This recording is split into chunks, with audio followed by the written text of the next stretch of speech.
నమస్తే welcome to రీతం Telugu నేను శ్రావ్య Secunderabad station అభివృద్ధి పనులు మరింత వేగవంతం చేస్తామని దక్షిణ మధ్య రైల్వే జనరల్ మేనేజర్ ప్రకటించారు. కేంద్రం లోక్సభలో ప్రవేశపెట్టిన ఓటాన్ అకౌంట్ బడ్జెట్ లో దక్షిణ మధ్య రైల్వేకు గతేడాదితో పోలిస్తే కేటాయింపులు కాస్త పెరిగాయని తెలిపారు. గతేడాది 13,786 కోట్ల కేటాయింపులు జరగగా ఈసారి 14,232 కోట్లు కేటాయించినట్లు వివరించారు.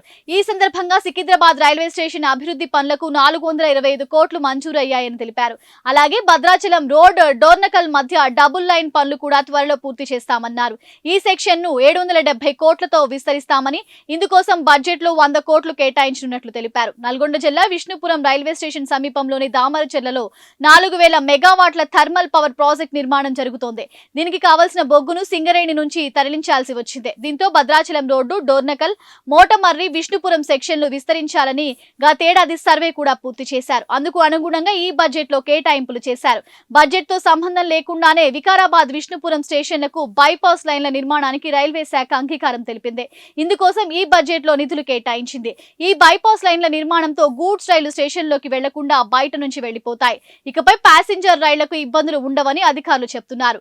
అలాగే Shamshabad, Vijayawada, Visakhapatnam, Vijayawada Kurnool semi high speed corridor కోసం చేస్తున్న సర్వే మార్చిలో పూర్తవుతుందని ప్రకటించారు.